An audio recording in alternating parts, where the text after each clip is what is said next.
አሰላሙ አለይኩም ወራህመቱላሂ ወበረካቱ። ይሄን ቪዲዮ የምታው በሙሉ ሼር፣ ሪፖስት፣ ዲዮት አድርጉት። እንግዲህ ለኔ ያሰባችሁ፣ ለኔ የተጨነቃችሁ፣ ለኔ ያለቀሳችሁ፣ ለኔ የጸለያችሁ፣ ለኔ ዱዓ አድርጋችሁ በሙሉ ከልብ ደማቅ አቀባበል አድርጎልናል። ተንከባክበህ በፍቅር ነው እንግዲህ ወንድማችንን ወደኛ ይላከው። እኛ ደግሞ እንግዲህ ተንከባክበን ተጓዥ ነቃሽ መንገደኛ ነው ወንድማችን የት እንደሚያርፍ አናቅም። እንግዲህ ሁላችሁም እንደምታውቁት በሃኒ ጉዳይ ለ10 ቀንና ለ15 ቀን የሚሆን ከሌሎች ጓደኞች ጋር ጉዳዩን ስንከታተልና ስናመሳክር ስናፈላልግ ቆይተናል። አሰላሙ አለይኩም ወራህመቱላሂ ወበረካቱ። ይሄን ቪዲዮ የምታው በሙሉ ሼር፣ ሪፖስት፣ ዲዮት አድርጉት።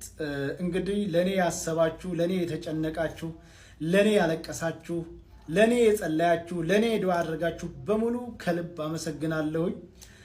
እንግዲህ ሁላችሁም እንደምታውቁት የኤሚሬት መንግስት ወደ አቡዳቢ ጀዋዛት ቢሮ ጠርቶኝ በ5 ቀን ውስጥ አገራቸው ለቅቄ እንደወጣ ማስጠንቀቂያ ሰጥተው ነበር።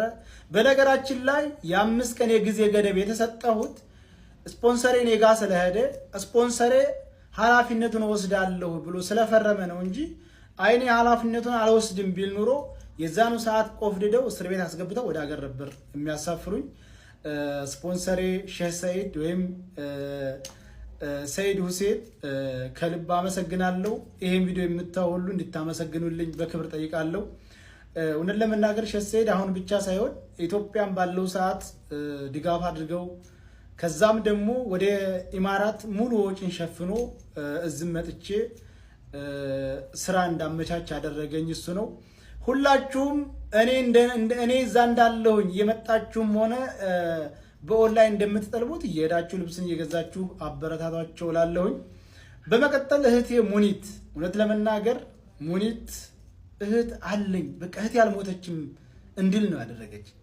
ከሁሉም በሆነ ታይም ስልኬ ዝግ ሆኖ ሳገኛት የልቧን ትርታ የሰውነቷን መንቀጥቀጥ ሳይ እውነትም የኔ እህት ትዝ አለችኝ እና ሙኒት አመሰግናለሁ። ይሄ ብቻ አይደለም፣ ቢሮ አይደን ተቀምጠን ትኬት ስናፈላልግ ልጅቷ ደውላ ቢዝነስ ክላስ ነው 10,000 ድርሃም አሉ ሲሏት ቁረጮ አለቻት። የዛን ጊዜ እኔ ሰውነቴ ውርር ነው ያደረገኝ። ለምን ትውቅ የለን ኮንታት የለን እንደው አንድ ቀን እንኳን በአካል አልተገናኘን እና እንደዚህ ስታደርግ በጣም ነው ስሜታዊ የሆንኩት። አመሰግናለሁ። እነ ጆከርም ደግሞ ባሉበት ሆነው መሄድበትን ቦታ ሲያምቻቹልኝ ነበር በሐሳባቸው በገንዘባቸው። እነ ማሜ ባለከይዘራ ወንድሜ ከአንዱ ቦታ አንዱ ቦታ ይዞኝ እየዞረ በሐሳቡም በገንዘቡም እነ ሚካማራው እነ መኩፋኖ ስፍር ቁጥር በስም ጠርቼ የማልዘልቃቸው እህት ወንድሞቼ ከጎኔ ቁመው ለኔ ሲያስቡ ሲጨነቁ ነበር። በጣም አድርጌ አመሰግናለሁኝ። እነ መክያና እነ ቃል ደብረ ወርቅ ደግሞ ቤት ድረስ መጥተው ከዛ አጅበው ኤርፖርት ድረስ እያጽናኑ አይዞ ብለው የእህትነት ስሜት እንዲሰማኝ አድርገው እውነት አንድ ቀን ያገኘኋቸው የመሰለኝ አንድ ቀን ሳይሆን በቃ አብሬያቸው የኖርኩ ነው የመሰለኝ በዛ ታይም ላይ እና ኤርፖርት ድረስ መጥተው ሲሸኙኝ የተሰማኝ ስሜት በጣም ከባድ ነው። ከዛ ደግሞ መጥቼ ሄድኩበት ሀገር አቀባበል ያደረጉልኝ ወንድሞቼ እና አባት ሀገር አማራ አበባ ጉንጉን ይዘው ተቀብለውኛል። ያ ደግሞ በጣም ከበድ ያለ ነው። ሁሉንም አመሰግናለሁኝ። ከዛ በኋላ ደግሞ ሌላው ሰርፕራይዝ ጋሽ ወርቁ አይተነው ሂደ በምትኖርበት ቦታ ላይ አጥናና የራስህን ቢዝነስ የምትሰራበት ገንዘብ እሰጥሃለሁ ብለው ቃል ገብተውልኛል።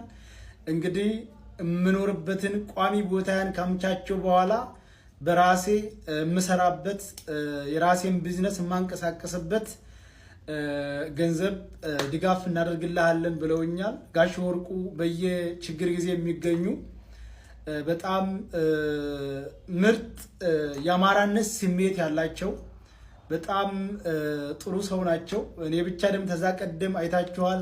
ለታኩርም ለማይታወቁ ለብዙ ወገኖቻቸው በከፍተኛ ነገር ድጋፍ የሚያደርጉ ናቸው። እኔንም አጽናንተው አብሽር ብለው በተረጋጋህበት ሀገር ላይ እንትን አድርገህ የሚበቃህን ያክል እንትን አድርገህ ቢዝነስ የምትከፍትበት ገንዘብ ከኔ አለ ብለውኛል። በጣም አድርጌ አመሰግናለሁ። በእኔ ጉዳይ የተሳተፋችሁ በሙሉ ፈጣሪ ጨምሮ ጨማምሮ ከክፉ ነገር ይጠብቃችሁ። እንግዲህ አንድ ክፉ አይመጣም ከኋላው ኸይር የያዘ ቢሆን እንጂ የሚለው ቃላት የኔን ችግር ይገልጣል። ሁለተኛ አንዳንድ ቪዲዮዎች አይቻለሁ። እዛ ሄዶ የፖለቲካ ጥገኝነት ሊጠይቅ ምናምን። እኔ ፖለቲከኛ አይደለሁም። የትኛውም ሀገር ሄጄ የፖለቲከኛ ጥገኝነት አልጠይቅም። እኔ ኢትዮጵያዊ ነኝ። በኢትዮጵያዊነቴ የምኮራ አማራ ነኝ። ስለዚህ እኔ ሰርቼ የምኖር ነኝ። ስለዚህ የትኛውም ሀገር ሄጄ የፖለቲካ ጥገኝነት የምጠይቅ አይደለሁም።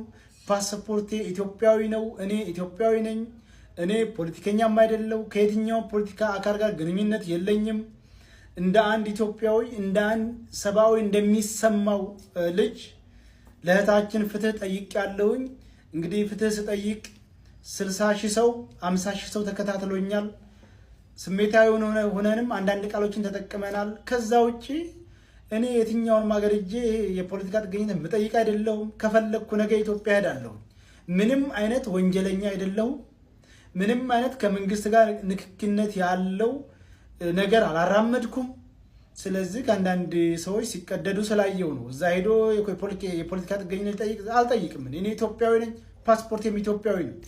ስለዚህ ከፈለግኩኝ ነገር ኢትዮጵያ ገባለሁ ከፈለግኩኝ። ምክንያቱም ምንም አይነት እኔ ወንጀለኛ አይደለሁም ወይንም ደግሞ ፖለቲከኛም አይደለሁም።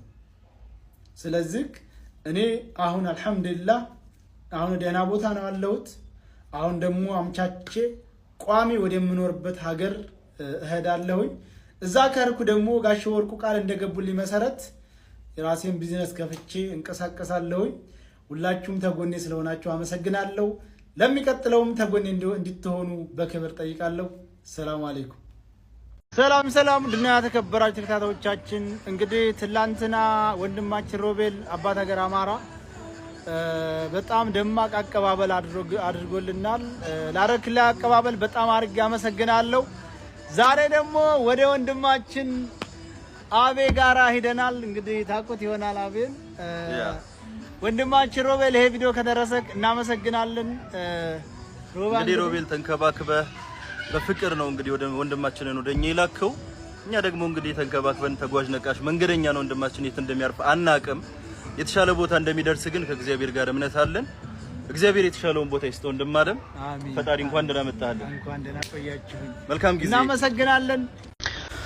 አሰላሙ አለይኩም ወራህመቱላሂ ወበረካቱ።